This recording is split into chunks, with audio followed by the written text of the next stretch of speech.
everybody. Welcome to episode 30 of the Canberra Football Show. Russ is back with us today. But first, Michael, big 30. It's come around pretty quick, like always. Yeah, it really has, Matt. I mean, I mentioned it on the last episode that I was on because obviously I wasn't on last week because I was ill. But I was saying that the 30th episode was just around the corner, and it's a good milestone to reach. We obviously reached the 25 episode quarter of a century milestone not too long ago, and now we've reached 30 episodes. So I mean, they just come thick and fast. So but before you know it, it'll be 50 and then 100. So we'll just keep on going. Indeed. And back with us today after quite a while, Russ Gibbs. You always seem to be here for the milestones, at least. Yeah, that's true. I've been. Seems to be that I don't come when there's midweek games because my family want to see me at some stage. That's fair enough. But when there's no midweek games, here I am. Now, it's been good. Been really busy over the last few weeks with matches as well. We've had a lot of games on, haven't we? Cup semi-finals and that kind of thing. So, yeah, I always love coming in here to chat to you boys about football. It's been great. It's great to see 30 episodes, and I'm sure there'll be plenty more to come as well.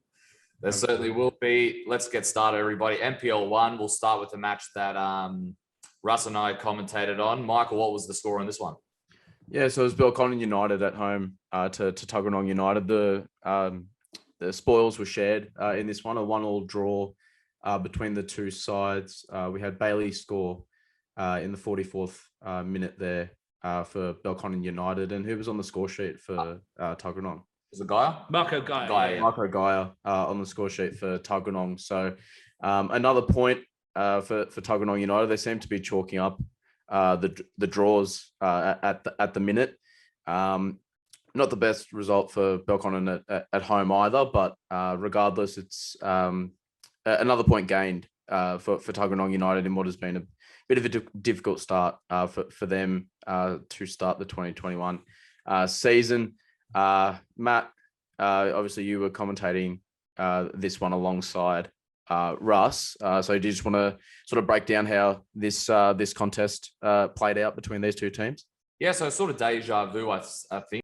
Safe to say, Tuggeranong defended quite well in the first half, but Belconnen had the majority of the chances. It wasn't really until the second half where Tuggeranong really started to make their moves going forward. Gaia and Peterkin, I believe, coming off the bench, were critical to Tuggeranong going forward and were able to force themselves and get a goal on Belconnen United. But Belconnen United, Darren Bailey once again with the goal, the usual left back or defender once again scores a goal. I think Fab Michelli said it's hard to keep him not up front when he scored, quite a bit this season. And Luca Flores was once again great. He's had a different sort of role in this side. No, he's not scoring as many goals, but he's more of a playmaker now, using his pace and skill down the wing and whipping the crosses. And he got the assist for Bailey, and it was quite a good piece of skill. I definitely suggest people go watch it. Great run as well. But Tuggers United, yeah, once again, Russ, were you able to find out if that was a record or something? Yeah, I've been doing a bit six draws. I've been doing a bit of NPL research as well, and 6 draws in a row is a record. The record number of draws in an NPL season is 6.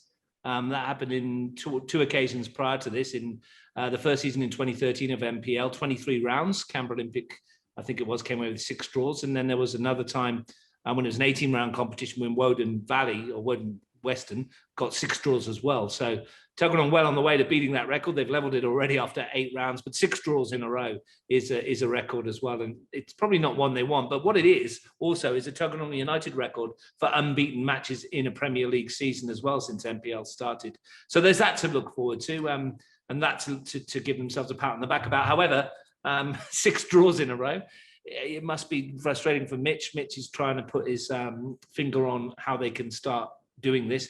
We mentioned in commentary on the weekend, 5 of those 6 draws, I think they've come from behind to get a point out of as well. So they need to start a bit better.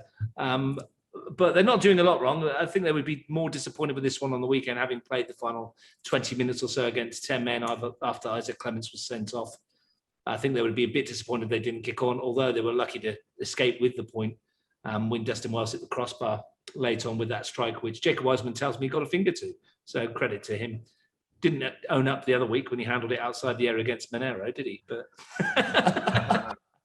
we'll let him off. Yeah, we'll try not to get into that one. There's still tensions flying about that one, to say the least. But in saying that, though, what with Tuggeranong United, they're on 6 points, so they're only 1 point behind Monaro, and they weren't last week either. So with Monaro getting this win, they're only 1 point behind. I think I said a few times on commentary, all both sides need is like a couple wins and they're back into it the way everyone's beating each other. So do you sort of foresee Tuggeranong, that everyone's still got a shot at the moment? Yeah, of course. I mean, they've lost lost less games this season than Canberra, Croatia, who are second on the table, 1 point behind the leaders.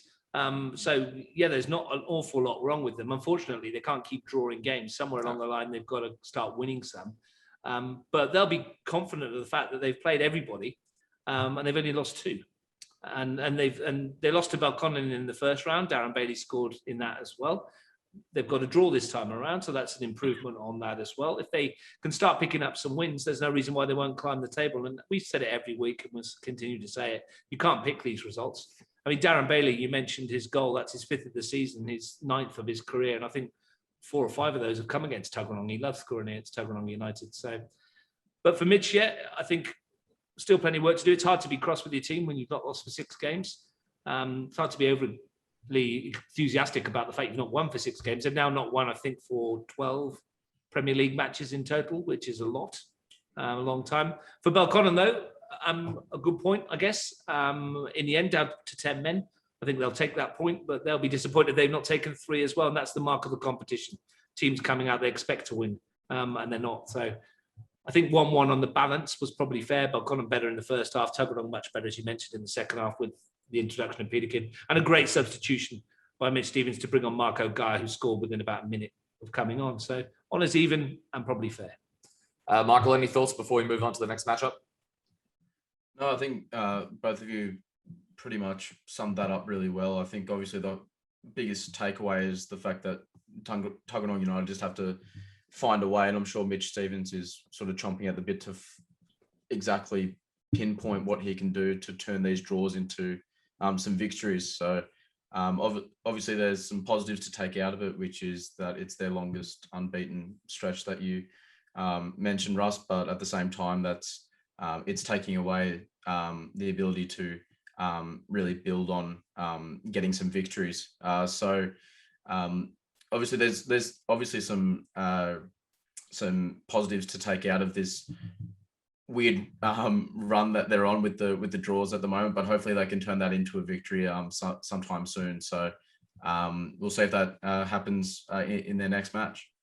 And I think they're looking, the transfer window opens tomorrow, and they'll be looking for some players. And I know that Belconnen United have picked up Curtis Schaefer from Brindabella Blues. So that's a good signing for them as well. He's going to add some pace and some goals to that attack too. So that'll probably free Darren Bailey, even though he has scored 5 goals, to go back to where he normally is at left back, although he'll take some shifting.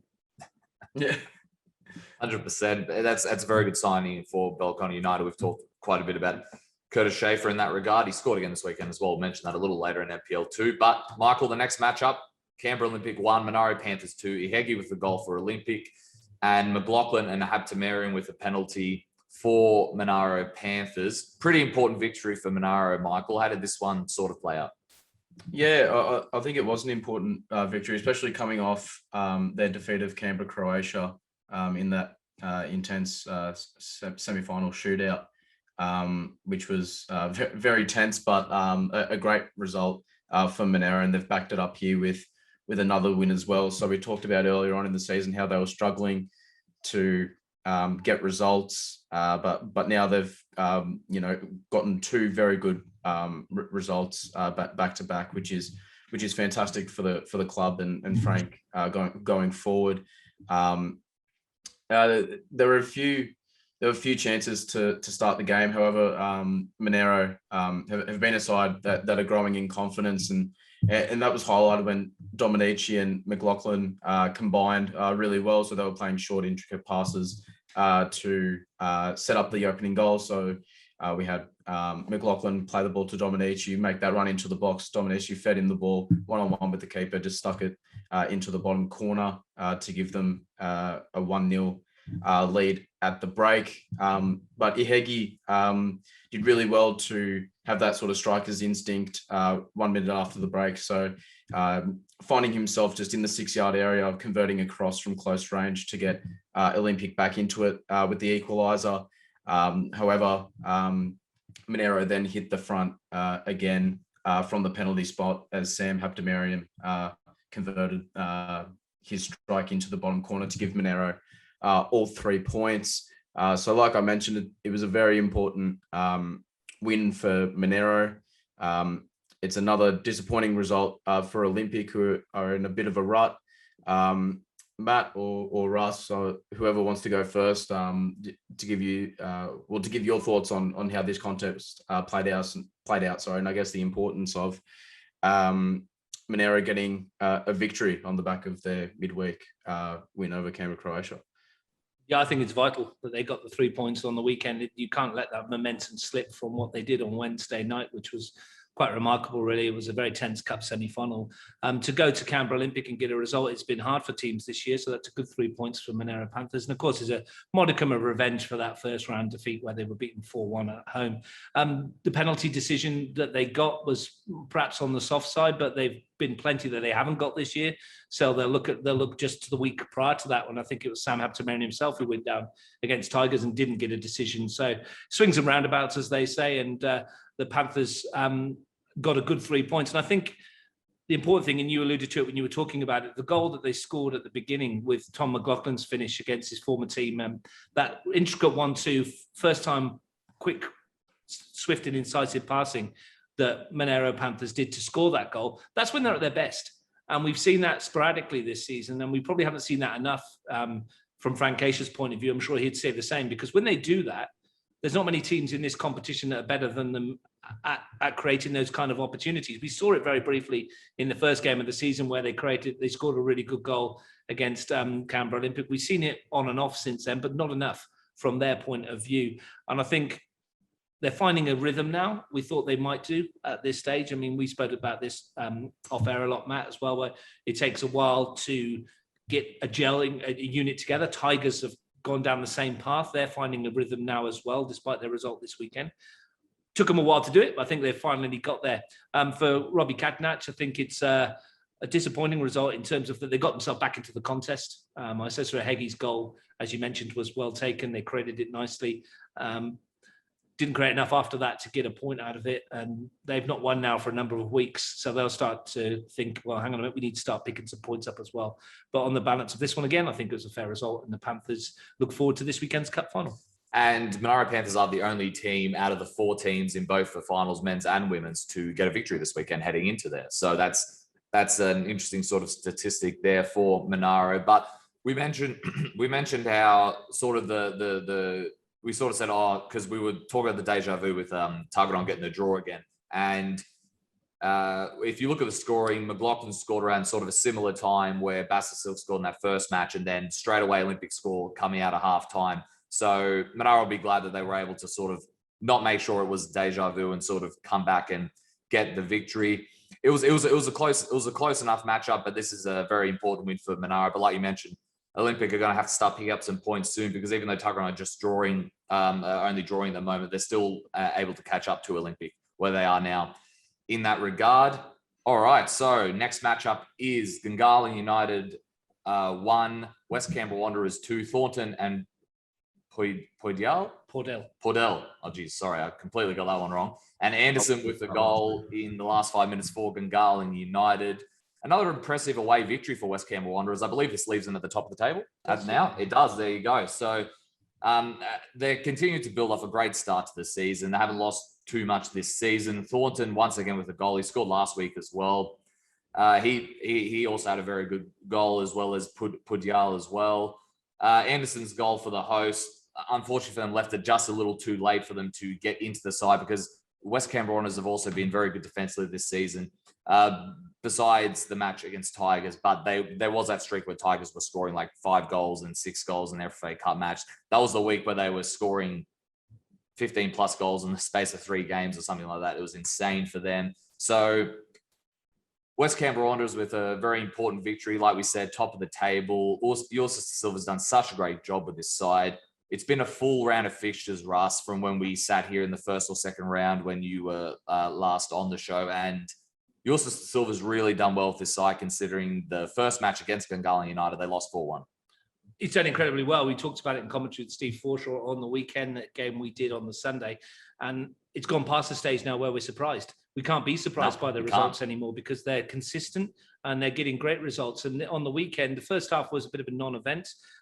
There was a game of decisions, this one really for us. We had a new referee in from Wagga. Fair to say, some of his decisions didn't go down well with either side. There was a penalty in the first half, which contact by Marko Jadric on Nith Gratian was incidental, if at all. Michael John missed the penalty. It was saved by Mason Interlandi. Then, of course, we had the second half where 2 goals in 3 minutes really changed the course of the game. Josh Laguda fumbled one in his area, but it was noticeable that there was 4 Wanderers players hanging around for the rebound. Shane Thornton got on the end of it and scored. And then 3 minutes later, possibly the turning point of the game, there was an incident where Jacob Kite went down under a challenge from Jackson Paisler, and the free kick went to the Wanderers somehow. Most of us thought it would have gone the other way. From that free kick, though, didn't really defend the fact that nobody from a Gungahlin shirt picked up Pordell, who made his run into the area. And he scored with a lovely flicked header, his first goal in NPL at this level. And it was a good goal too, and a very timely one. So that was a second decision, which we thought, well, might have gone the other way. And then, of course, there was the goal that Gungahlin scored. I mean, Roy Anderson almost gave himself up when he headed it down. I think he headed it into his arm, and it kind of fumbled its way scruffily into the nets. But swings and roundabouts again. We mentioned it before, these things happen.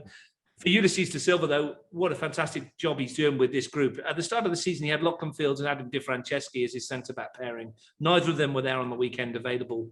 So he had Seamus Carr and Connor Bill in the centre-back pairing, and they looked a really good unit as well. Everybody in that team has stepped up and done a job. They're very organised. When they lose possession, they're all back behind the ball. They're enthusiastic. They're effervescent. They run for each other and they create chances. And they don't create a huge amount of chances, but when they do, they're fairly clinical. And they took the 2 they got on the weekend. For Gungahlin, they'll be disappointed. Come off the back of a 1-0 win over Canberra, Croatia. A good 1-0 win where they kept Croatia's chances to a minimum and scored one of their own.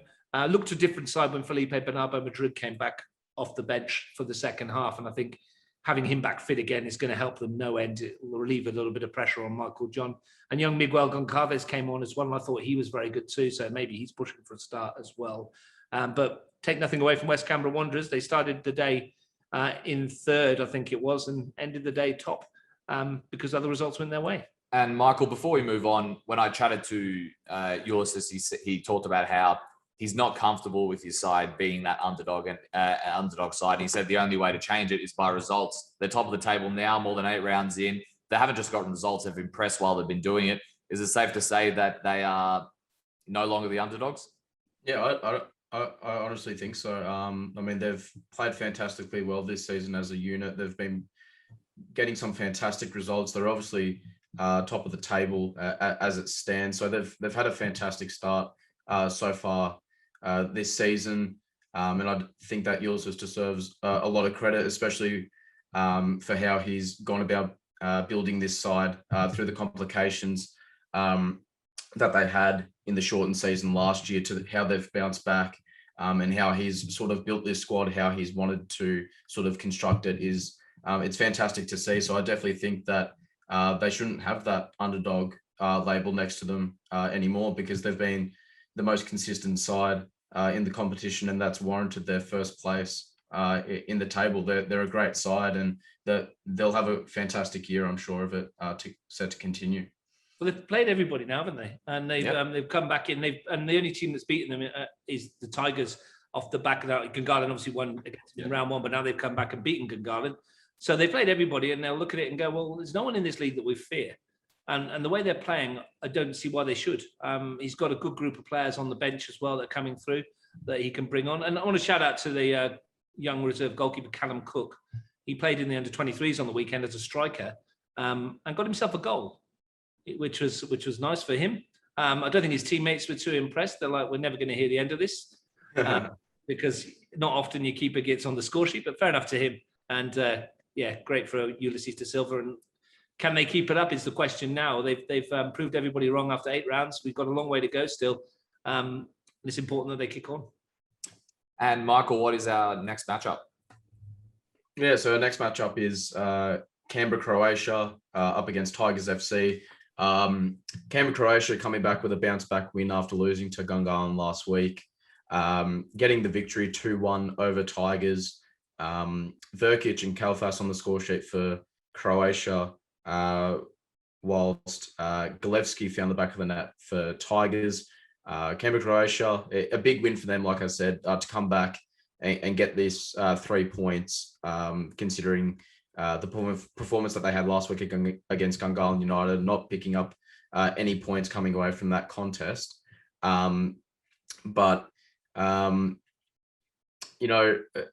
It was a great bounce back win for them in terms of them having to come from behind and face a little bit of adversity, obviously falling behind just before the halftime break through Galevsky's goal from outside the box.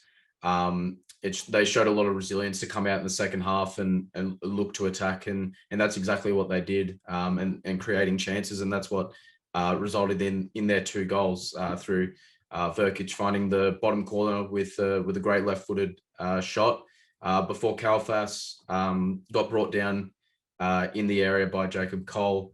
It was a bit of a heart in your mouth moment when he stepped up to take the penalty. It was saved by Cole, but it fell straight into Kalfas's path. To hit home the rebound, which obviously gave them the 3 points in the end. But it was a very exciting contest by 2 very good teams, like you said, Russ. Tigers FC have had a lot of obviously new additions to this team, and like you were mentioning about Monaro, it's about sort of finding that balance and that connection within the playing group. And I think that that's really shining through, even though they didn't get the result that they were hoping for against Canberra, Croatia. They're playing better and better every week, and obviously there's a lot more familiarity between the players, and that's what made it such a good what made it such a good contest in the end. What were your thoughts on this one, Russ?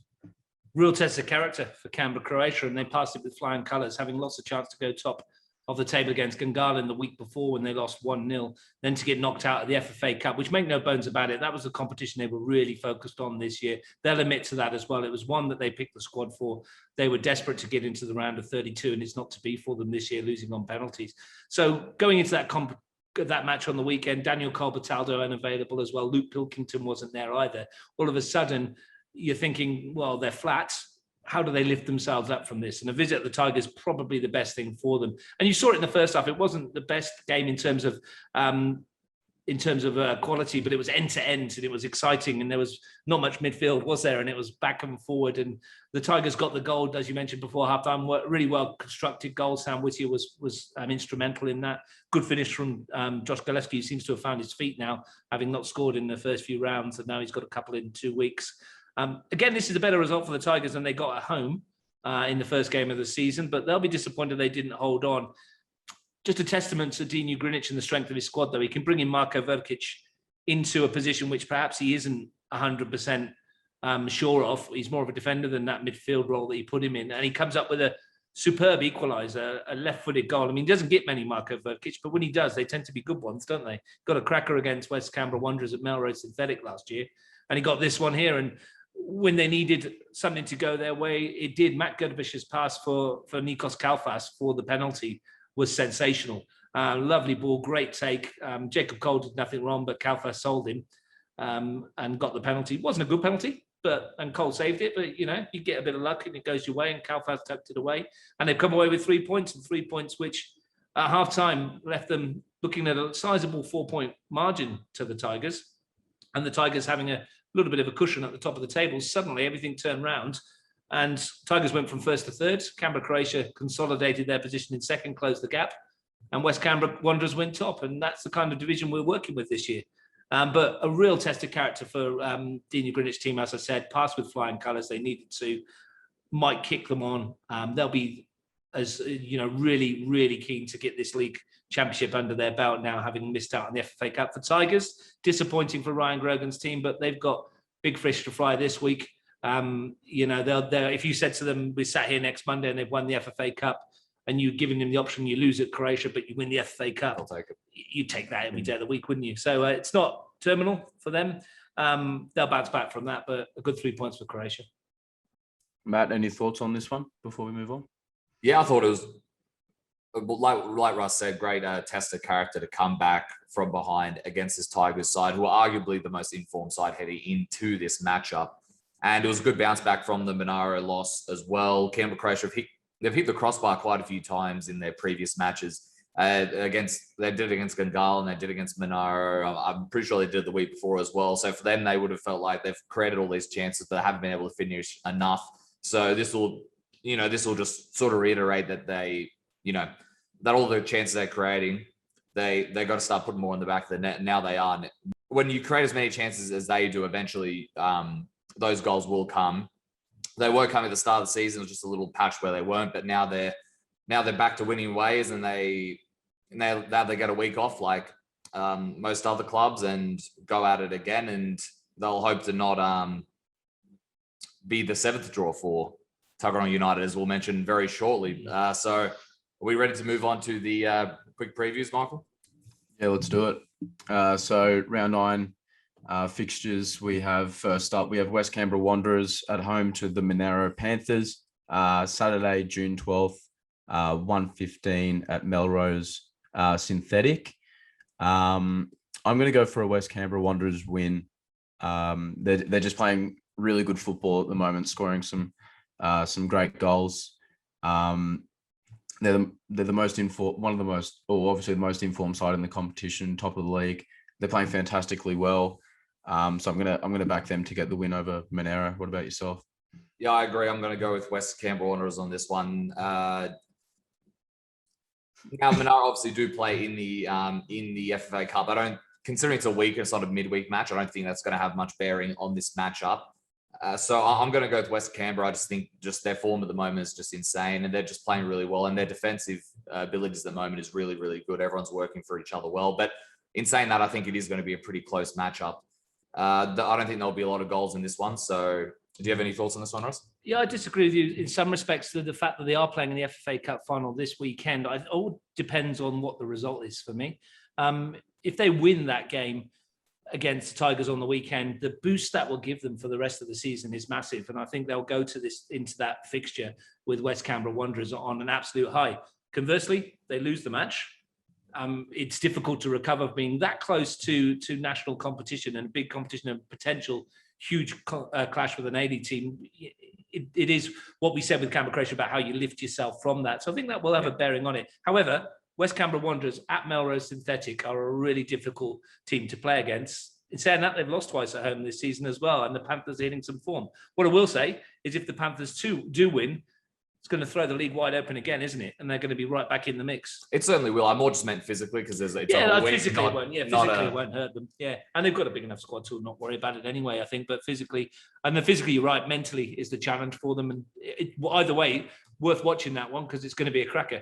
And there might be some new signings as well. Who knows? By that point, there will be another week to go in that regard. Michael, what do we have next? We have Belconnen United at home to Canberra Olympic. June 12th, 3 p.m. At O'Connor enclosed. Is it? Yep, O'Connor enclosed. No, McKellar. Sorry. McKellar. Yeah, at McKellar. Yeah, that's our coverage game on Saturday. So we're going to McKellar. Okay.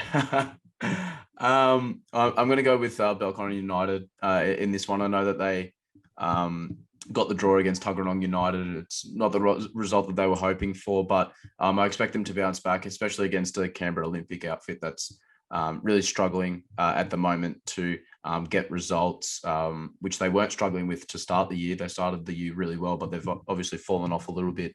So I'm going to go with the home team here. I'm going to agree. I also think Curtis Schaefer is going to make a good difference for this Belconnen side. That should be his first matchup, I believe, for Belconnen competitively. It allows, if Michael Menzer isn't completely fit, that allows him to play as well. It allows Daly to go back, or they show this weekend they can play with two at the front and still create a whole lot of opportunities for them. It was sort of like Croatia before this matchup. They've created quite a few chances. They haven't been able to finish as many as they would have liked. I'm going to go with Belco, but I don't think there'll be a lot in this one as well. I think Schaefer is going to make a really good impact in NPL1, and it very well could start against Olympic. Any thoughts? Yeah, it was 2-2 last time they played, wasn't it? I think it might have been me and you that did that one, I think, at O'Connor. And it was a good match to watch, and Olympic probably should have won that. Since then, though, both sides are going in contrasting different directions. Olympic have failed to pick up many points since then, while Belconnen have been picking up points as well. So we'll be at that game on the Saturday at 3:00. Second visit to McKellar in 3 weeks. And I think Belconnen United might just have a bit too much for Canberra Olympic on that day. Probably a bit more experience. Again, though, you wouldn't write Olympic out of it, but they need to start picking up some points. Form would suggest, though, that the Blue Devils will come home with 3. Yep. So our third match is Tuggeranong United at home to Canberra, Croatia, June 13th, Sunday, 3 p.m. at Canberra.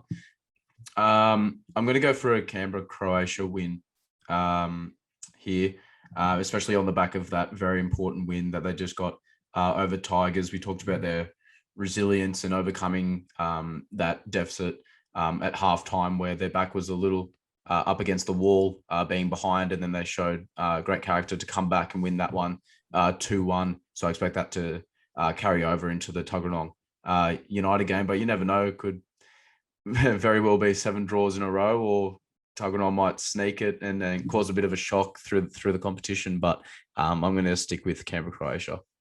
I'm going to go with a historic 7th draw. I just think Tuggeranong have shown how well they have played defensively. And I think what was important for them was that second half performance against Belconnen. They came out and they were a lot more positive going forward than they were in the first half. It proved that the players that come off the bench can make a difference if the game isn't completely going their way. I'm going to go with a draw for this one, but it could swing either way. Any thoughts on this one, Russ? Well, I don't think Canberra Croatia have won at Canberra for 6 years now. This will be 2021, 2015, I believe, was the last time they picked up a victory at Canberra away to Tuggeranong United. For some reason, it is their bogey club. It's a tough place to go and get some points. You keep mentioning Tuggeranong's draws. I wouldn't put it past them to be able to hold out again for another point here, or to come away with a win. But as you said, Croatia in good form as well. It'll be a really hard game for Dean Ugrinch's team. To find out what happens, you can tune in and watch it.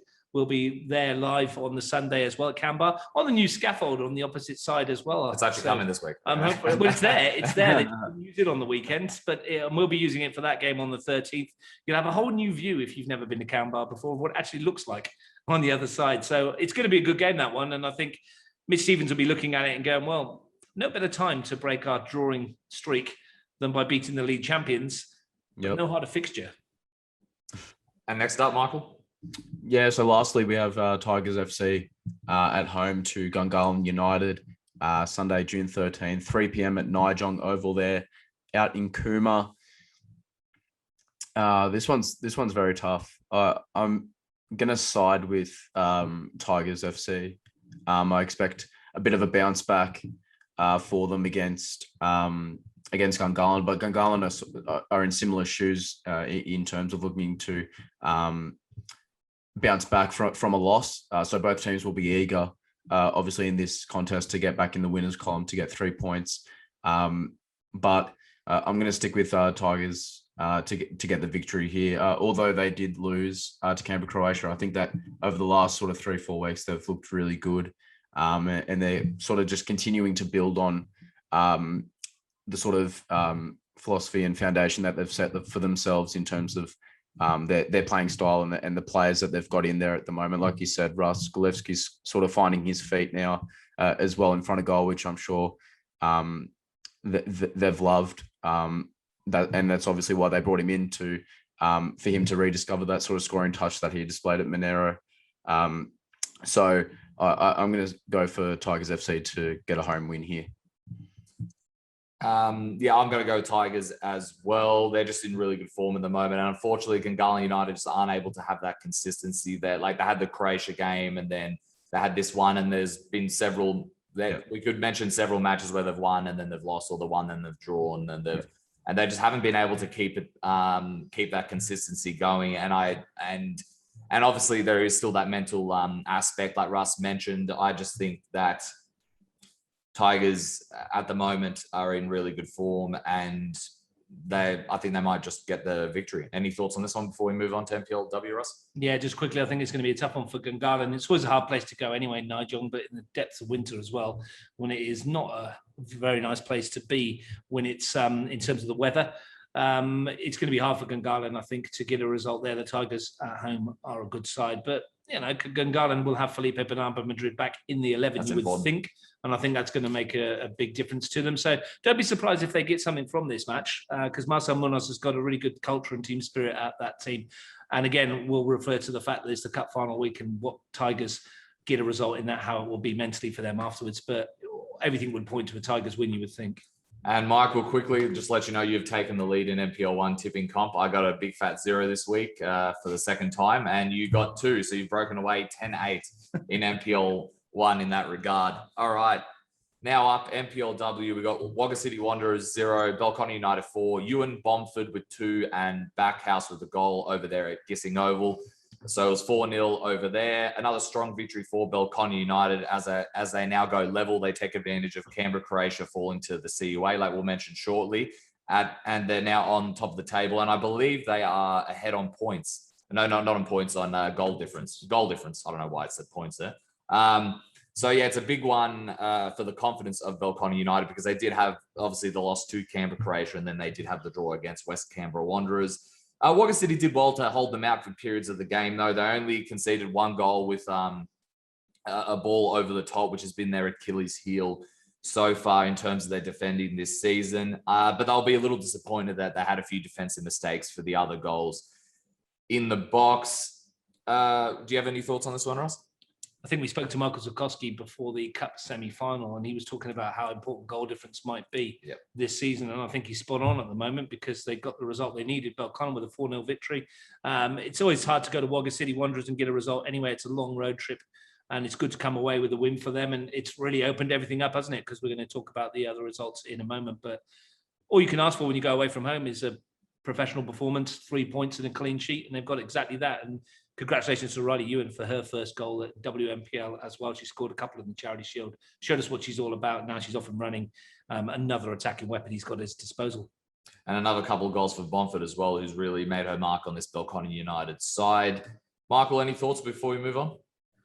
Yeah, just quickly, I think obviously it was a very important victory for Belconnen United, seeing as though what they've experienced over the last a couple of weeks in terms of results. Obviously, they had a very good start to the season, but they've hit a couple of hiccups, obviously running into Canberra, Croatia and losing those games. But I think to come out and defeat a very resilient Wagga City side will boast them well going forward. Obviously, you've touched on the fact that they're now top of the NPLW ladder by goal difference. And from what I can see here, the goal difference that they've got there. So they're tied with Canberra, Croatia on 19 points, but their goal difference is 29 and Canberra, Croatia have 23. So they've got a six goal differential there, which could boast and prove very important down the latter end of the season. So a great win for Belconnen United, most definitely.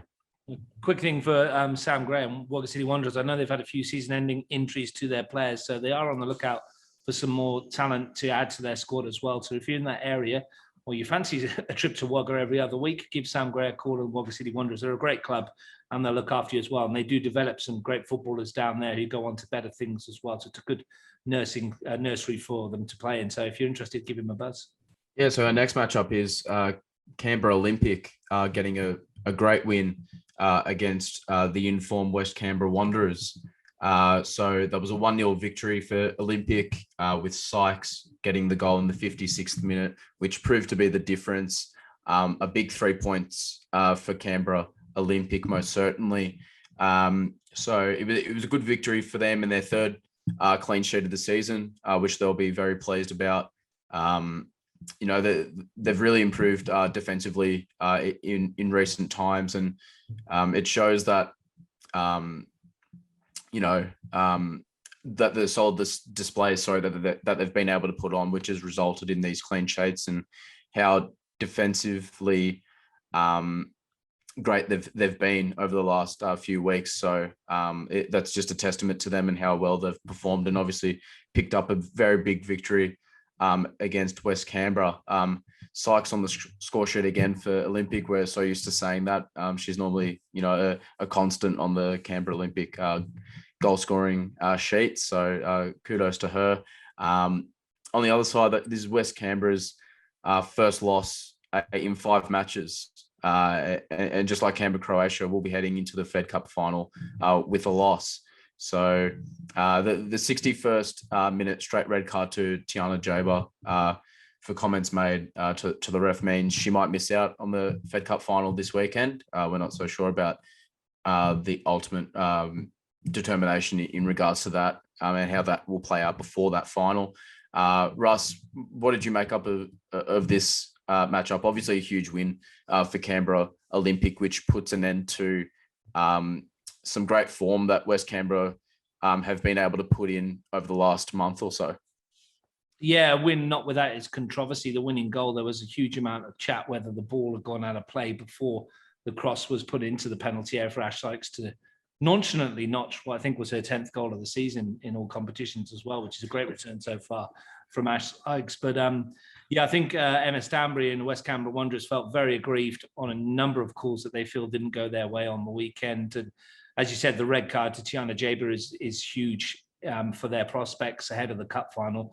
From my experience, I believe if you get sent off in a league game, you do miss the final. I think it's happened in the past before. Whether or not that's changed again this year, we're at the whims of the regulations and the interpretations of those regulations from Capital Football, and I'm sure they'll make a determination earlier in the week as to what will happen there. And Emma Stanbury and her team will obviously be hoping that Tiana Jaber's available because she's such a quality player and brings so much to that outfit. Take nothing away from Canberra Olympic, though. It's a big win for them because it's put them 3 points above the Wanderers on the table and puts them into the top 4 positions at the moment, even though we've got a long way to go. We're only into the second third of the season. But, Nicole Begg's team get their 4th win of the campaign. Ash Sykes scores again. And more importantly, I think for them, they kept a clean sheet, which is huge for them as a club. And it will give them a huge amount of confidence heading into weeks ahead.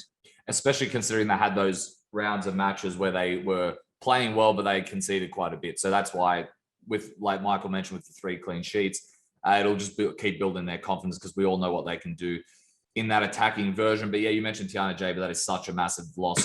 She is missing that final. We still don't know yet because she's made such a difference with this side.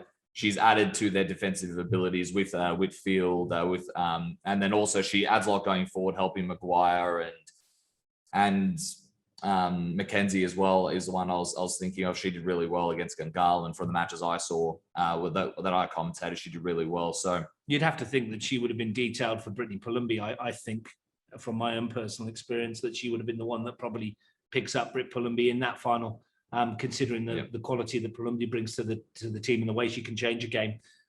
So if she's not there, I'm sure that's going to be a huge, huge blow. Indeed. Are we ready to move on to the next matchup, Michael? All right. We have Canberra United Academy 3, Canberra Croatia 1. Massive victory for the Academy. Babic, Sasha Grove, and Nadia Zachman with the goals for the Academy, and Britt Palumbi with the penalty for Canberra Croatia. Canberra Croatia, I'm sure, would have been expecting CUA to come at them with a lot of intensity, but I don't think they were expecting them to come at them with that sort of intensity so early on. Babic scoring the 3rd minute.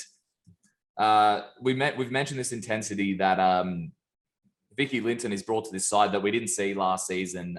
She's really made a difference to this side. They fight for every ball. They're pressing as high as they can, but they don't do it for the whole 90 minutes. They do it in pieces, and they conserve their energy. So at the end of the match, if they need to, make their moves like they did in this match, then they can do it with still quite a bit of energy there.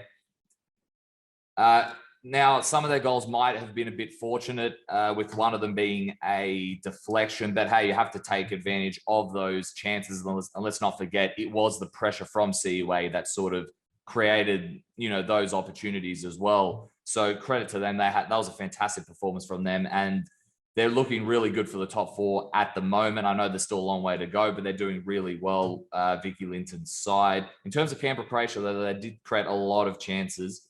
Chloe Lincoln had some fantastic saves. Go back and watch some of those saves if you do. Absolutely brilliant saves. Her best one's probably the one, I think it was from Fogarty, where she saved it in the top corner.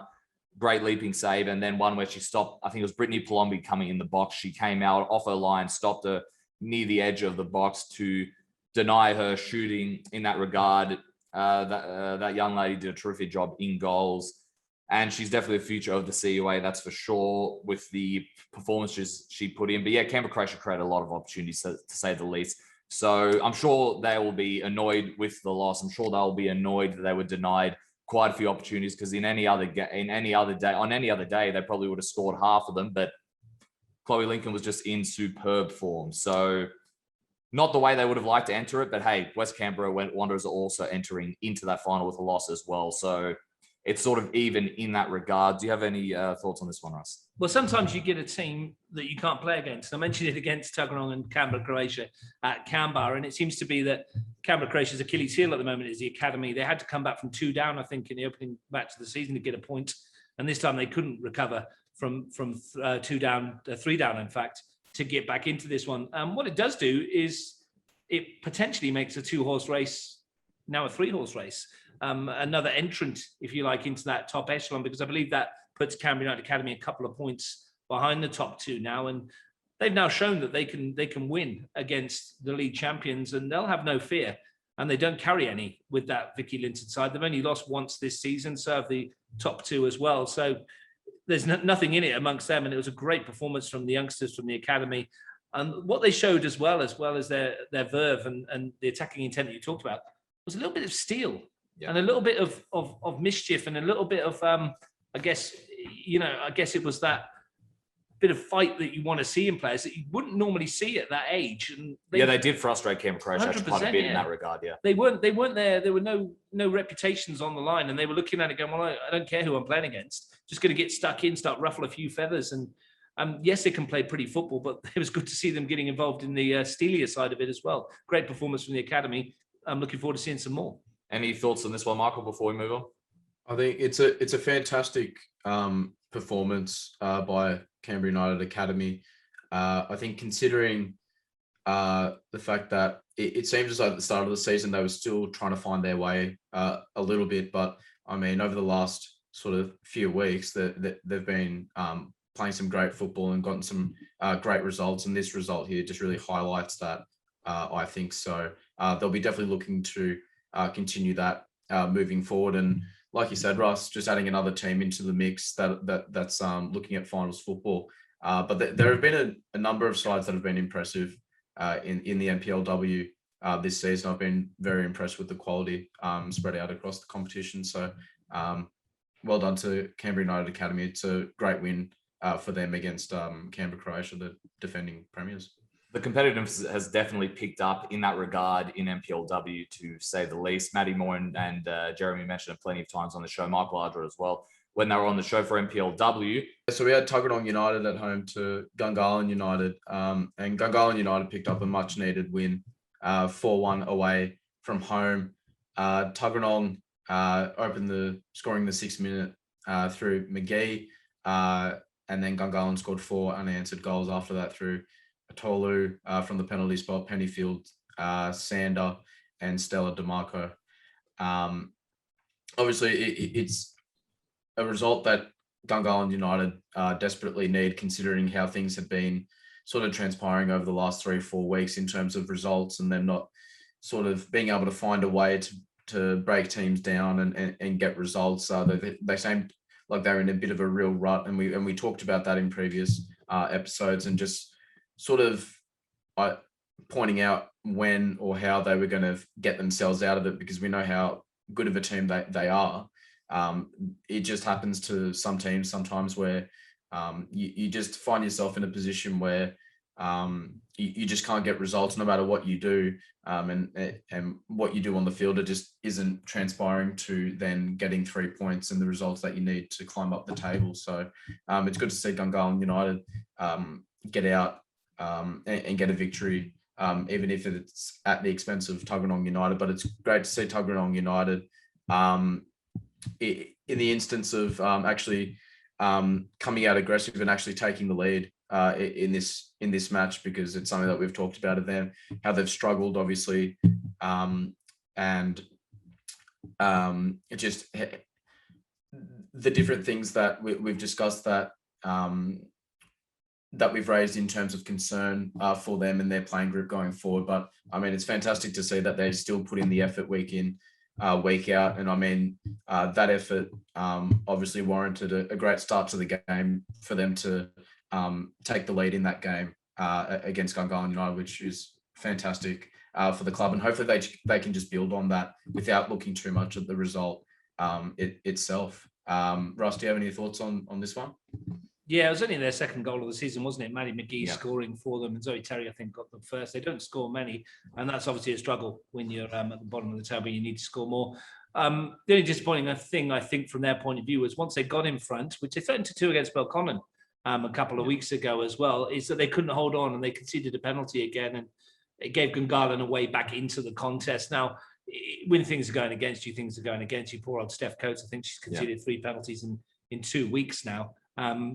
But for Gungalin's point of view, won the first 3 of the season, lost the next 4. So good for them to get back to winning ways. I think they're still struggling to come to terms with their cup semi-final defeat as well. That was disappointing from their point of view. They would have hoped they would have been beating West Canberra Wanderers in that. Maybe this is the monkey off the back for them. Good 3 points. Puts them back into to 12 points, up into 5th.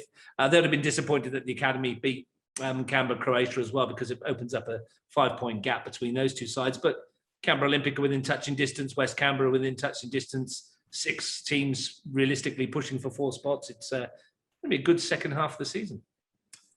Absolutely, Matt. Like you mentioned, important bounce back victory for Gungahlin United. You mentioned, I'm not sure if you mentioned Bridget Sanders' goal as well. That was very good from Gungahlin United. Great shot from just on the edge of the box. Terrific stuff there. In general, though, this is more for the confidence to get it back up, get it going, because we all know that they've got the quality and they know how to play. Just look at how they started the season. They scored nearly as many goals as they did in the whole 7 matches last season. And Stella DeMarco's operating a little further back in midfield, and you can see that the chances are flowing a little more now. And they're going to start pushing again as well. We mentioned last week on the show how important. Let's see how they bounce back, because Gungahlin United hadn't been in that position to be so low on the table in quite a while. So it was a good response from them, and we'll see how they're going in 2 weeks' time in their next matchup, which they might have Michelle Heyman available for if she's fit. I'm sure they'll break the news before that. In that regard, are they home? Yes, they're home. So if that is true, I'm sure that Gungahlin United will announce that on Facebook so they can get as big a crowd as possible. She was close when I spoke to her in the cup semi-final a few weeks back. She wasn't far away, and there was a half a chance she may have made the final had Gungahlin made it. So there's a potential really that in another 2 weeks she could be ready and raring to go, whether it's from the start or whether it's from the bench. We'll wait and see, but it'll be good to see her in a Gungahlin shirt, add a new dimension to the competition as well. All right, let's get into the predictions. Canberra, Croatia, West Canberra Wanderers, Sunday, June 13th, 2:30 p.m. at Deakin Stadium. I'm going to go for a draw in this one. It's, of course, a rematch of the Fed Cup final. I think by that point, no matter what the result is in the Fed Cup final, both teams will know each other pretty well by that point, and I think they'll sort of draw each other out. In my opinion, Michael? I'm going to go for a Canberra-Croatia win. Partly just to be different from your tip.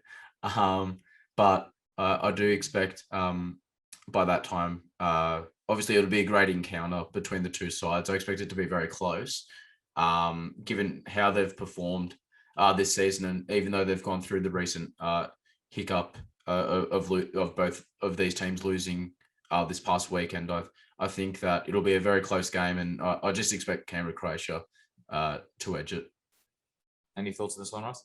Yeah, I'll probably agree with Michael on this one if I was going to take a dib at all, because I think Jaba is definitely going to be suspended for this one, even if she is available for the cup final. And we, for all the reasons we talked about earlier on, having her not there is going to be a big one for a big loss for them. And I think Canberra-Croatia will probably have too much firepower for Emma Stanbury's team, although it'll be very close.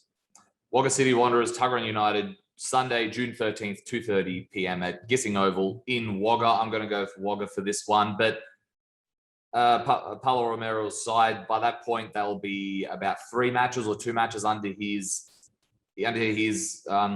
regime, and they are improving in bits and pieces where they can. So it'll be interesting to see how long until they get their first victory, because eventually Paulo will find something system that will work for that side. So we'll see how that goes. Michael? Yeah, I'm going to agree with you there, man. I'm going to go for a Wagga City Wanderers victory at home at Gissing Oval there. Sorry? Pizza order out there. Oh. Yeah, go on, I'll go get it. Keep speaking. Yeah, I'm just going to I'm going to go for the home side here, but I do hope that Tuggeranong United are able to get on the score sheet again. I know that they only just scored their second goal of the season in their last game, but hopefully that's given them the confidence to, put a few more in the back of the net. So even though I think that Wagga City Wanderers will win, I'm sort of pulling for Tuggeranong United to hopefully put a goal or 2 past Wagga City as well. Yeah, I think Wagga City are probably going to be too strong for Tuggeranong in this one as well. Again, Gissing Oval, hard place to go to for any team. And you'd hope to see an improved Tuggeranong in this second third of the season under Paulo Romero. Stan Mitchell did a great job in tough circumstances following the departure of Michael Aldred. So you hope we'll see some more consistent performances from Tuggeranong. They've shown in patches, haven't they? In quite a few of the games recently, that when they get it together, they're a force to be reckoned with. Unfortunately, they just run out of steam, or they concede an unfortunate goal, or they concede a penalty here or there, and those kind of things add up, and then the weight of the world's on your shoulders. But yeah, hoping for a better performance from them, and I'm sure it won't be long before they do get something on the board. And Jeremy said Croatia in the first match, and he said Wagga for the second match. The third match is Gungahlin United Canberra Olympic Sunday, June 13th, 3 p.m. at Gungahlin in close. I'm going to go on a draw with this one. Gungahlin United are starting to hit form again, but so are Canberra Olympic, and they've shown defensively what they can do. We all know if they go behind, Ash Sykes is there to get them back into it. But this could also be Michelle Heyman's debut as well. I think this either will be very short, or it'll very short as in 0-0 or 1-1, or there could be a lot of goals in it. So it's going to be interesting to see how this one goes, especially if it is Sykes versus Heyman. Michael? I'm going to go for a Gungahlin United win for them to build off this victory that they got against Tuggeranong. But I think that a lot of that will depend on, like you said, Russ, if Michelle does make her sort of debut at this point, I think that could obviously swing the pendulum in their favor, to say the least. So if she features in this game, whether that's from the start or she comes off the bench for maybe 20 minutes, half an hour, I can definitely see that that would have a massive impact, and that's why I'm going to go for Gungahlin United. So hopefully she gets a feature in this game if that's when she makes her debut. From my point of view, I think it's going to be a really tight game between two sides that are quite close and evenly matched. And the addition of Heyman, if she does come on, is going to make it very interesting as well. Both sides can score goals. Both sides can concede goals. If I was going to tip, I'd go for a draw. I think Jeremy has actually gone for a draw as well for this one, because I don't think there's going to be much between them. They're two really good sides who are in reasonable form, and looking forward to actually looking at that one. Should be a decent match. Absolutely. There's some very good matches in this round 9 of NPLW, and we'll get into the last game for these round 9 fixtures, which will be Canberra United Academy at home to Belconnen United, which should be a fantastic game. Saturday, June 13th, 3 p.m. at Hawker Football Centre there. Is a really tough one. I mean, it could be I'm going to go for a draw in this one, given how the academy played against Canberra, Croatia, and how great they were in that one to get the victory.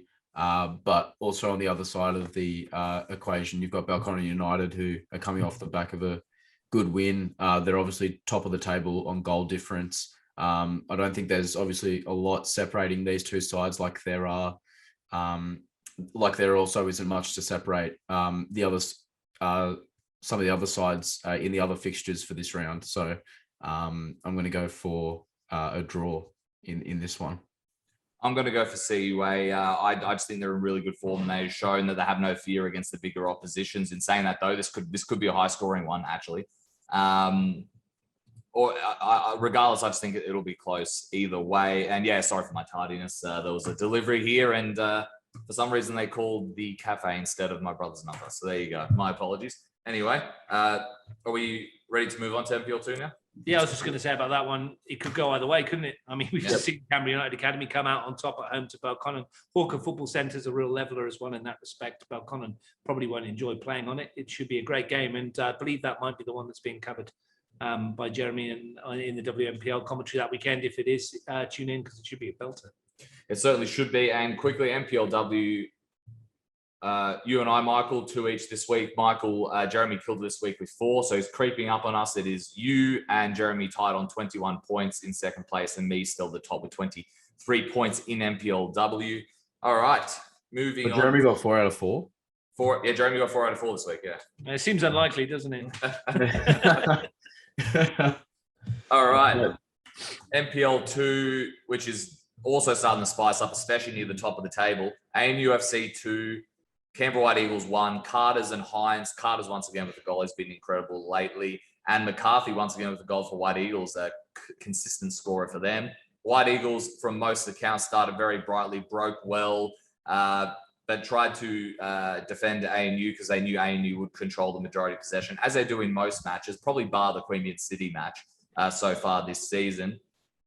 So ANU controlled possession. They moved forward a lot. They clicked a lot better in the second half and were able to overcome White Eagles in that second half. But White Eagles had a very good performance from all accounts, especially in the first half, but they just weren't able to hold on. And ANU retained top spot along with O'Connor tied on points, but I believe what ANU have a better goal difference at the moment. Any thoughts on this one, Russ?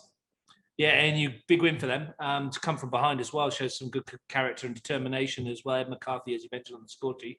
Sam Carter, as he said, I think that's 9 for the season for him now. I think he's been in great form, and Adam Conde-Padera and his team will be delighted that they've managed to come away with 3 points against what is traditionally a very tricky match against the White Eagles, and it's a result which helps everybody else below White Eagles in the table, particularly Yoogali, who we'll talk about in a minute, who can close the gap. For ANU, though, they just keep trucking 6 wins out of 8 and only dropped 1 loss this season so far. They're looking in good form, and they've got a decent squad from through first grade to 23s as well. So, yeah, they're doing well. It's a decent match, and one to keep an eye on. And I forgot to mention Graham Plath is also back now for White Eagles, the coach, of course, of last season and the season before that, I believe. So welcome back to Graham Plath in MPL 2.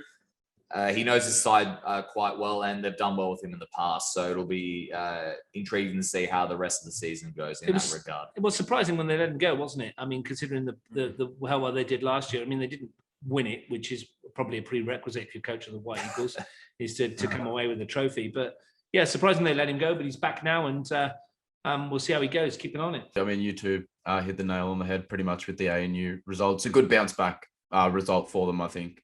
As well against Eagles there. I think ANU are a bit of a bogey team for Eagles in recent time as well. They always seem to sort of have their number, but nevertheless, they're always tight encounters there. The next match, Queanbeyan City 5-1 against the Brindabella Blues. Shields scored a double for the hosts, Nadeski, Adams, and Keita on the score sheet as well for Queanbeyan, and Schaefer on the score sheet for the last time for the Brindabella Blues, as we discussed earlier, seeing that he's making the switch to Belconnen United in the MPL 1. So the Brindabella Blues are definitely going to miss him going forward. But talking about this encounter in particular, Queanbeyan City, not surprised that they were able to put 5 goals in the back of the net because they're a relentless attacking side. And they've displayed that a number of times this season. So they obviously keep themselves in the hunt for that top spot, as they're only 1 point off the O'Connor Knights and ANU. Shields, has actually been really hitting his stride at the moment as well. He's got 6 goals in the last few matches, which is what they would have hoped from their striker. The Brindis weren't able to take Queanbeyan to the limit as they have the last few times they've faced each other. Queanbeyan just put sort of their foot on the gas and did what we obviously expect from them. They're a side that can just flood players in attacking areas, and they're always capable of scoring 4 or 5 goals a game. That's how much attacking prowess they have under Gabby Wilk there. Russ, obviously they closed the gap there on the top of the table to 1 point, which boasts really well for them in terms of a positive sign in this season. A great result for Queanbeyan, wasn't it, Russ? Yeah, brilliant result for Queanbeyan. Put some pressure, keeps the pressure on the Knights and ANU at the top, and keeps them ahead of the White Eagles as well. And it's turning into a pretty tasty battle for that promotion spot in NPL2, and it's only going to get better as the season goes on. You just spot on with the fact that they just score goals aplenty. And the important thing from them, Mark Shields, as you said, has found his feet, scored a penalty on the weekend as well, which is good. And so they'll keep on going on, and they'll score plenty more goals because they've got the players to do so. They'll create chances and they will score goals. Brindabella Blues, losing Curtis Schaefer is a huge blow for them. You can't blame the lad. He wants to give it a go at NPL1. He's in fine form at the moment as well for Zoran Glavinich's team. I want to give a quick shout out as well to James Keach from the under-23s team. He had a rather nasty looking injury in that match, which put him into hospital as well. So he's recovering from that as well. And so best wishes for a quick and swift recovery to James as well, if he's listening to this one. Yeah, best of luck to him. And you mentioned how Brindabella Blues are going to miss Curtis Schaefer. They will, but Zach Lawrence is still there, and he's also been very pivotal up front, creating a lot of their chances and a lot of the assists that they've scored this season. Need him to step up, don't they, in Schaefer's goal-scoring boots, so to speak. Indeed, and it's great to see Mark Shields as well. He's been doing really well recently, scoring another 2 today. And Queanbeyan City, like we mentioned, look very dangerous up front. So for them, it's where they've dropped points is some of the bigger matches this season. So it's going to be interesting to see what happens when they face the likes of ANU and that again. Next matchup, we have Western Molonglo 2, Yoogali 3, Delali, with both the goals for Western Molonglo, and Roach, Moon, and M. Donadell with the goals for Yoogali. From all accounts, it's a very back and forth matchup. A lot of goals in this one. A lot of great attacking plays. Both sides sort of controlled bits of possession throughout the matchup. But this is a big win for Yoogali, as it's their first win in Canberra. They did get an away victory against Wagga, but it's their first victory in Canberra in the league so far this season. So this is a big stepping point a big step up for them in that regard. So for Yoogali, they've got a lot of quality. We've seen it. We saw in the FA Cup against Tigers. So they've been putting in the performances away from home, but they haven't been able to get that victory. And now they do. On Western Molonglo, though, they'll feel a little disappointed not to come away with some points. There was a goal that was disallowed, though, for the ref called it an offside in the first one. And Chris Webb mentioned on the show last week, the big thing for them has been injuries. And out of those 5 or 6 players that were injured, Ashley Blount was also missing. He wasn't one of the players that was missing the last couple of weeks that we've mentioned. But the majority of those players should be back in a fortnight's time when the league resumes after the week off. So that will be a massive plus for them. Any thoughts on this one?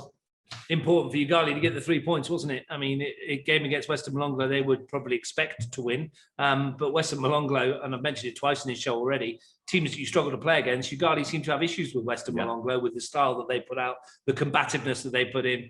Unsurprisingly, that Danny Roche scored again. He's a class act up front for them. Mason Donadell with a goal, and DJ Jack Moon with the other. He moonlights as a DJ in his spare time as well. So I'm sure he's spinning some decks after scoring that one.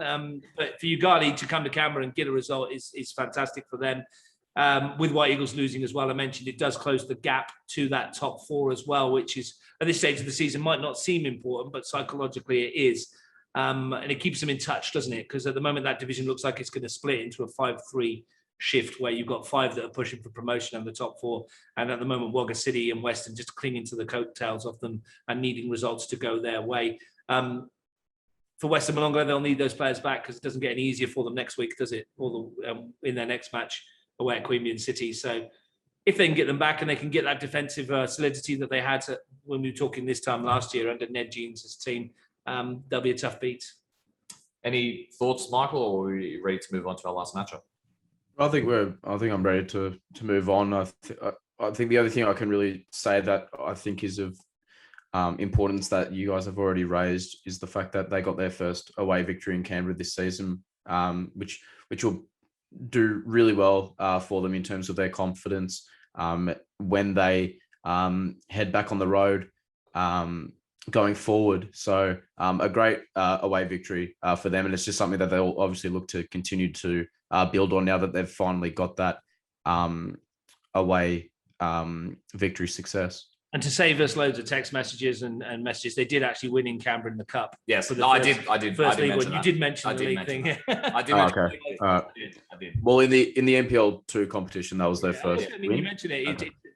I've got nothing but huge admiration for them every second week to get having made that trip for a cup tie, to get in the bus every week and do that, and then to get off the bus, have a warm up play, and go back again. It's incredible. Yeah. And the fact that they can come here and get any sort of result is top quality for Luke Santelin and his group.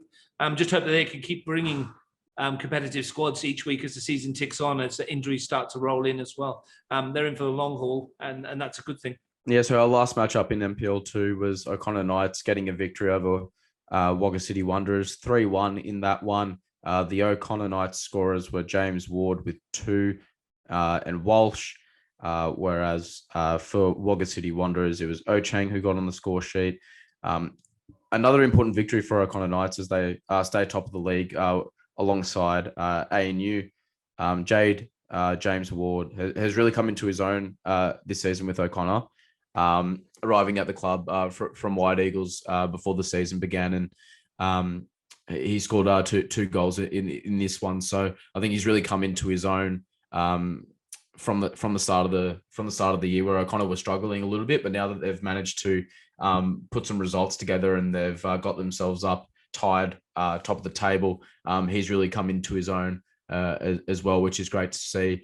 Wagga turned their form around for the last 2 games, getting victories over White Eagles and the Brindis. Obviously, that stopped here against O'Connor. So it's not something that they should hang their heads on too much. Obviously, they got those 2 very important victories before running into O'Connor. So it'll just be a case of them making sure they can bounce back and look at those results to keep pushing forward, to keep putting themselves higher up the ladder as the season continues to go along. But it's a great victory for O'Connor Knights. It gets them tied top of the table, which is exactly where they want to be, in that sort of position where they're vying to obviously get promoted to NPL1 as much as the other teams at that half of the table looking to do also. Russ, what are your thoughts on this result? A home game against Wagga City Wanderers is one the Knights would have looked at and thought, this is one we should win. But those ones are always the potential banana skins, aren't they? They're the ones that are expected to become victorious in, which sometimes you become a little bit complacent and sometimes you take your foot off the gas and it goes against you. To their credit, they didn't. They got the result they needed. And as you mentioned, James Ward's been in good form. A rare goal for Liam Walsh as well. Doesn't get too many these days, the former Premier League player. And nice for him to be on the score sheet. As you mentioned for Wagga, again, they've been competitive, and that's important for them to do so. They're falling off the top 4 pace at the moment with only 6 points from the 8 matches that they've played. So they need to start picking up if they want to have aspirations of that top 4 and get into a grand final like they did last year. We did think it was going to be a season of rebuild for Dave Leonard and his team at the Wanderers, and it seems to be that way at the moment. But for O'Connor Knights, well, they just keep going on, don't they? And they're at the top there. We got some really big matches coming up, of which they're going to be a part of, isn't it?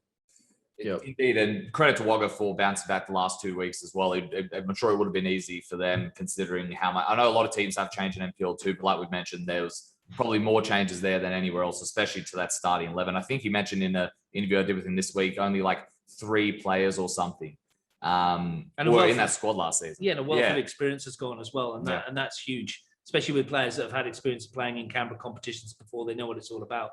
Not there anymore. And these guys are doing themselves proud. They've had a good cup run as well. They've come down here and played in a cup game in the Premier League opposition too.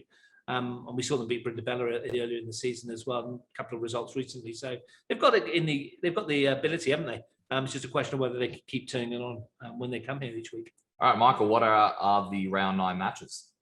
Yeah, so first up, we have Wagga City Wanderers up against ANU at Gissing Oval, Saturday, June 12th at 2:15 p.m. I'm going to go for an ANU victory here.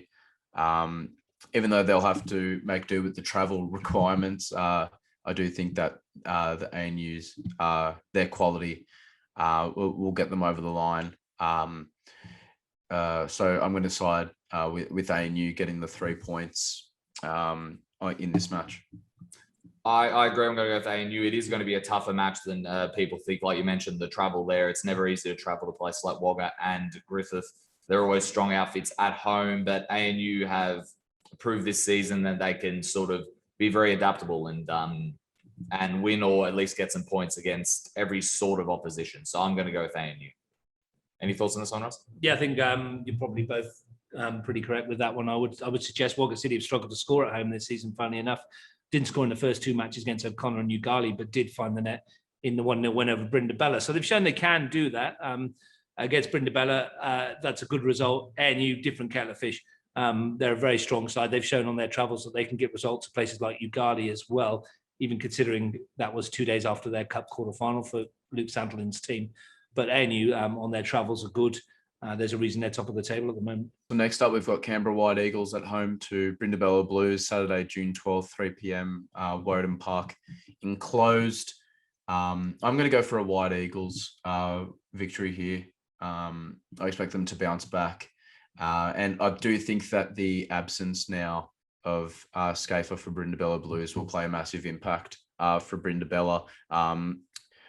And in terms of finding that replacement in the goals department. So we know the influence that Schaefer had going forward and his ability to put the ball in the back of the net. So we'll just see how Brindabella are able to deal with his absence. And I think that won't come in time when they play White Eagles. So I'm going to go for White Eagles at home. Yeah, I agree. I'm going to go for White Eagles at home as well. I think it's going to take a little bit of time just for them to get used to that system. And like you mentioned, Lawrence is going to have to step up and bring the goals. He can definitely create them, but without Schaefer, I'm intrigued to see what they do going forward. Maybe a formation change or maybe something. Zoran's a very experienced coach. He'll definitely work something out that works right for his team, but it might take a match or two to get used to that in that regard. So I'm going to go with Eagles on this one. Russ? Yeah, 14 goals for the Blues this season, 9 of them for Curtis Schaefer, which means there's only 5 amongst the rest of the squad. That tells the story, doesn't it? I mean, and when you've got sheer pace like he does, it's going to cause any defender's troubles. Now, if he'd been around, or you think, well, he's got the ability with Zach Lawrence on the break as well to cause White Eagles all sorts of issues. As you said, though, finding a replacement for him is going to be really tough. And Canberra White Eagles, well, their narrow defeat last weekend, they'll be looking to get back into winning ways and keep the pressure on those at the top because they've got aspirations on that promotion spot as well. So I'll be very surprised if it's anything but an Eagles win, but you never know. Indeed. Next matchup, Michael? Yeah, Queanbeyan City at home to Western Molonglo, Saturday, June 12th, 3:15 at High Street there. I'm going to go for a Queanbeyan City win. Obviously, I touched on prior about their attacking prowess. I expect them to score a fair few goals in this one, but that could easily be a lot harder for them to come by if Western Molonglo do sharpen up defensively. We know that they can sort of set up in a compact shape to, in a way, frustrate Queanbeyan City and really soak up all the pressure and hope to maybe hit on the counter attack to maybe sneak a goal or two to come away for a victory for them. But I'm going to say that their Queanbeyan City pressure and talent that they have going forward will prove to be a bit too much. So I'm going to go for a Queanbeyan City win. I agree. And if they have all those players back, it's not going to be a similar matchup to what we saw when we saw this match in the previous round of fixtures where it was 5-1, but in all due respect, it could have easily been 10 or 15-1. There was just that many chances to Queanbeyan City that day. And with a full strength Western Molonglo squad. I think Queanbeyan will have just too much for them, but I don't think it's going to be a similar sort of matchup to what we saw in the previous rounds. Any thoughts on this one, Russ? Yeah, I think you're both right there. I think if Western Molonglo can get everybody back on the park, they've got enough quality to frustrate Queanbeyan City. Whether it's enough to get anything from the game is a different proposition altogether. And when you've got the quality of Michael Keaton, Michael Adams to create opportunities, even if you've got the best defence, the best pack defence, you make it hard, they can pick the passes. And with Mark Shields up front, you've got players that can put them away. So I think Queanbeyan City will be favourites, and rightly so. What's the last matchup of round 9, Michael? Yeah, we've got Yoogali at home to O'Connor Knights, Saturday, June 12th, 4 p.m. at Solomad Stadium. I'm going to side with O'Connor Knights to get the away victory there, given the form that they're in at the moment. Over the last month or so, they've really been hitting their stride. And yeah, I just expect them to continue that momentum. I mean, we'll see if the travel to Yoogali will play a factor or not, but I think that the overall quality that O'Connor Knights have, it won't really phase them too much. So I'm going to go for O'Connor. I'm going to go with the draw on this one. I think Yoogali have proved that they can step up for these occasions, especially at home. But O'Connor Knights obviously have the momentum coming into it. I can see this match going one of all three ways, but I'm going to go for draw here. I think this will be a very, very entertaining match, which will be live on Yoogali's Facebook page, like their matches usually are. I actually think this one's going to be one of the pivotal games of the season, to be honest. I mean, you look at the league table right now, and Yoogali get a result against O'Connor. Not only does that put them on 15, right on the coattails, or possibly in the 4, keeps them going. It means that ANU, if they do win, have a little bit of a cushion at the top, and it puts Queanbeyan a bit further ahead, for the first time ahead of O'Connor Knights. If it goes the other way, all of a sudden, Yoogali might be a little bit further behind again. And then in terms of that promotion spot to NPL1, it might be too much for them to make up in the second and third thirds of the season. So I actually think this is one of the pivotal matches of the season. And if you get the chance to tune in at 4:00 on the Facebook page, probably well worth a watch, because this could go any which way. And I think whoever comes out on top, if they do, might well kickstart them for the rest of the campaign. All right, that's NPL2 done and dusted. We will be back next week, of course, with our reviews of the Fed Cup and the FFA Cup final, which we'll mention very shortly. I just want to apologise for the issues I just had there, where I was in and out of the chat. But thanks for keeping it going, guys. Russ, do you want to quickly mention the coverage on Bar TV this weekend with the Fed Cup and FA Cup qualifying finals? Yeah, Federation Cup final for the women's kicks off at 2:00 on the weekend. I'll be commentating. Jeremy McGann will be my analyst. That's West Canberra Wanderers versus Canberra, Croatia. We're going to get a new name on the Women's Federation Cup. Neither of those sides have won it in the past, so it'll be interesting to see who comes out on top in that one. And then at 5:00, possibly the biggest match in Canberra men's football at the moment, the FFA Cup qualifying final, Tigers FC versus Monaro Panthers. Not perhaps the final we expected at the start of the season, but two sides who are going hell for leather to get that spot in the FFA Cup round of 32. Myself and Steve Forshaw will take you through that one. The Battle of the Big Cats, and Battle of the Big Cats. You're not sure who you'd pick to win either of those games, to be perfectly honest with you. But we might get a result. I've said to my daughter, we get the answer to that age-old question, who will win in a fight between a Panther and a Tiger? Well, we're going to find out on the weekends. And I'm really looking forward to it. I think in terms of an FA Cup final, it's Tigers defending their crown, Panthers looking for the first one in a long time, since they were into Monaro, I believe, back in the day. And they're looking for an FFA Cup round of 32 spot for the first time. And we might see Frank Aisha back as well on the sideline. There's a potential that he will make that final after being ill for the last few weeks, and we haven't seen him around. So it'd be good to see him back as well, hopefully leading his team out onto the field, and Ryan Grogan there with his Tigers FC. Really excited for it. Tune in for both of those. Should be two cracking cup matches live on Bar TV. Yeah, I should have preview interviews with all 4 of the coaches up on Facebook, at least before the game starts on Saturday. So I'm really looking forward to this weekend. It should be a cracker. Michael, any last words before we sign off for episode 30? No, but I mean, these two finals are going to be, I think, a great games of football to watch. So I'm very interested to see who comes out on top of both of them.